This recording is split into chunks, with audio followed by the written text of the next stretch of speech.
I think, in fact, that man probably evolved in wild places and needs wild places to have peace of mind. This land is more or less as nature left it, and it's got wild qualities that you can't get lower down. Adam Watson's love of the wild Cairngorms of Scotland is a passion shared by hill walkers throughout Britain. Broken by deep glaciated troughs, the remote massif is rich in plant and wildlife, but its sheer beauty has made it a target for development.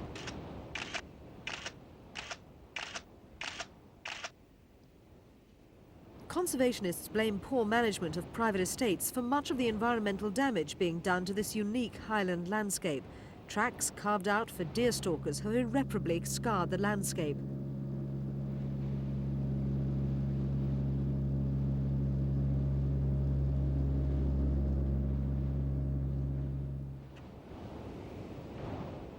The eagles protected here, but grouse are hunted by the rich.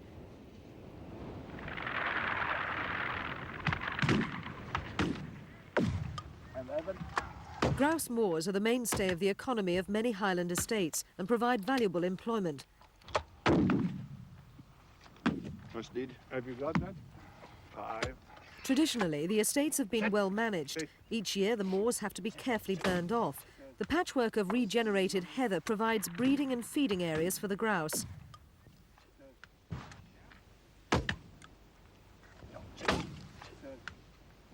Unfortunately, these estates are no longer so well managed, and grouse numbers are dropping.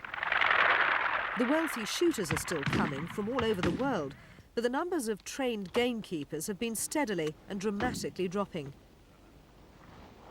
The annual burning off of the heather has, on many estates, become a haphazard task performed by unqualified staff.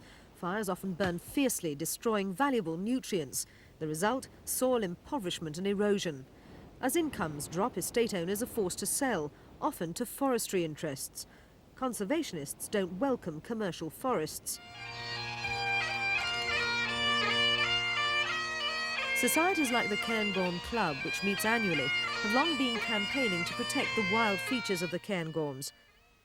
And I think it's time we all need to sit down, get our acts together, and decide what we want to conserve, why we want to conserve it, and for whom we want to conserve it. Walkers and climbers have no doubt about what should be done here. They want the Cairngorms fully protected as conservation areas, with access made difficult. They believe the mountains should be left for those who love them enough to trek into them. They're opposed to access roads, but this has been interpreted by other groups here as an elitist view. It's wrong, they say, to deny the pleasure of visiting Britain's largest highland wilderness to all but the hardy hill walkers and climbers. They see nothing wrong with the construction, for example, of chairlifts, like the one at Cairngorms, which lifts 50,000 people onto Cairngorm each summer. This is what they pay to see in summer, but in winter the visitors are paying to ski. Of the 4 ski centres in Scotland, Cairngorm provides 64% of the demand, contributing about $25 million a year to the local economy and generating about 350 jobs. No one denies the benefits of all this, but the ski centres have already caused environmental damage. More is expected as skiing facilities expand here. Down in the valleys, arguments rage over the use of the pristine lakes. Many people want foreshore facilities provided to encourage leisure activities and again to provide much-needed income for the region. But development can be costly in environmental terms. Birdwatchers are generally opposed to development, which they regard as environmentally destructive. They flock here to spy on the beautiful osprey and its family. Birdwatchers want all this preserved for the wildlife. They support other organisations campaigning for the conservation of native Caledonian pine forests, but large tracts of the Cairngorms have already been lost to commercial forestry projects.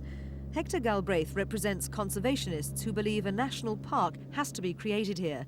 But we shouldn't take our responsibilities here too lightly. The damage we are doing today could survive way beyond us.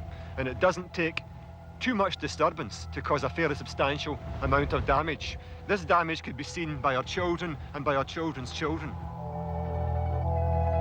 But there are too many conflicting interests and too many arguments involving too many organisations and authorities.